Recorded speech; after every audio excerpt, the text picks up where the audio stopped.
भारत चुनाव का देश है। भारत दुनिया का सबसे बड़ा लोकतंत्र है, तो जाहिर सी बात है चुनाव तो होंगे ही। ऐसा ही एक चुनाव जल्द ही भारत के पूर्वी राज्य बिहार में होने वाला है। राजनीतिक पार्टियां इस चुनाव की तैयारियों में जुटी हुई हैं। इसी बीच अब खबर आ रही है कि जल्द ही बिहार में चुनावी तारीखों का ऐलान हो सकता है। बिहार में चुनाव आयोग अगले सप्ताह तक बिहार का दौरा करने वाला है। ऐसे में मिली जानकारी के मुताबिक अक्टूबर माह की शुरुआत में चुनावी तारीखों का ऐलान संभव है। आइए समझते हैं बिहार की राजनीति में कौन से मुद्दे हावी रहने वाले हैं। दरअसल बिहार की राजनीति में इस समय सर्वाधिक चर्चा चुनाव तारीखों के ऐलान को लेकर है। मिली जानकारी के मुताबिक सीईसी ज्ञानेश कुमार की टीम बिहार का दौरा करने वाली है। यहां से चुनाव तारीखों का ऐलान कर सकते हैं। इन तारीखों के ऐलान के बाद माना जा रहा है कि बिहार में नवंबर में चुनाव संभव है। ऐसे में देखने वाली बात होगी कि चुनाव कितने चरण में होते हैं। इतना तो तय है कि बिहार में चुनाव के लिए 1 महीने से भी कम का समय बचा हुआ है। 5 नवंबर से 15 नवंबर के बीच चुनाव प्रक्रिया संपन्न हो सकती है। ये चुनाव बिहार के लिए कई मायनों में अहम साबित होने वाला है।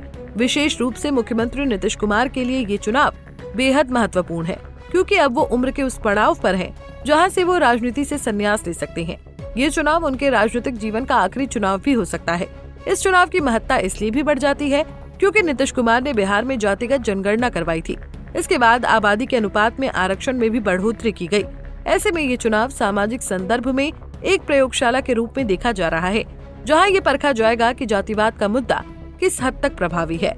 विपक्ष के सबसे बड़े नेता के रूप में तेजस्वी यादव खुलकर आरक्षण और जातिगत मुद्दों को अपने चुनावी एजेंडे में शामिल कर रहे हैं। उनके प्रचार से ऐसा प्रतीत होता है कि सवर्ण समुदाय उनकी प्राथमिकताओं में शामिल नहीं है। अगर इस चुनाव में राजद को व्यापक समर्थन मिलता है तो ये सवर्ण जातियों के राजनीतिक भविष्य को लेकर कई सवाल खड़े कर सकता है।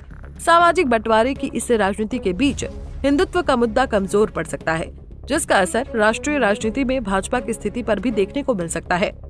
बता दें कि बिहार में जाति एक महत्वपूर्ण मुद्दा है। बिहार में दलितों की आबादी करीब 15% है। सामान्य तौर पर ये सवर्ण आबादी 85% है। ऐसे में सवर्णों में पिछड़ा और अति पिछड़ा सबसे बड़ी आबादी है। बिहार की राजनीति में यही वो ओबीसी सवर्ण है जो यहाँ राजनीति की दशा और दिशा तय करते हैं। यही वजह है कि नीतीश कुमार को एनडीए ने अपना चेहरा बनाया है। विपक्ष जहाँ जातिवाद और वोट चोरी जैसे मुद्दों के साथ जमीन पर उतरा है, तो दूसरी ओर एनडीए गुड गवर्नेंस के मुद्दे को इस चुनाव में आजमाना चाहती है। ये मुद्दा एनडीए पिछले 4 चुनाव में इस्तेमाल कर चुका है, जिसका उसे 3 बार लाभ भी मिला है। लेकिन अब बिहार की राजनीतिक परिस्थिति बदल रही है। बिहार में विकास भी एक अलग मुद्दा बनकर उभरा है। पलायन बिहार की सबसे बड़ी समस्या है। बिहार में चाहे नीतीश कुमार हो या लालू प्रसाद यादव, दोनों के शासनकाल को राज्य की जनता ने करीब से देखा है। दोनों नेताओं को बिहार ने कई बार अवसर दिया और दोनों ने एक से अधिक बार सरकार बनाई, लेकिन आम जनता की स्थिति में अपेक्षित सुधार नहीं हो पाया। ऐसे में अब बिहार एक नए राजनीतिक विकल्प की ओर बढ़ता दिखाई दे रहा है। बिहार की राजनीति में प्रशांत किशोर के नेतृत्व में उभरा दल जन सुराज तेजी से लोकप्रिय हो रहा है। ये दल राज्य में जातिगत राजनीति का अंत कर एक वैकल्पिक राजनीति की दिशा में कदम बढ़ा रहा है।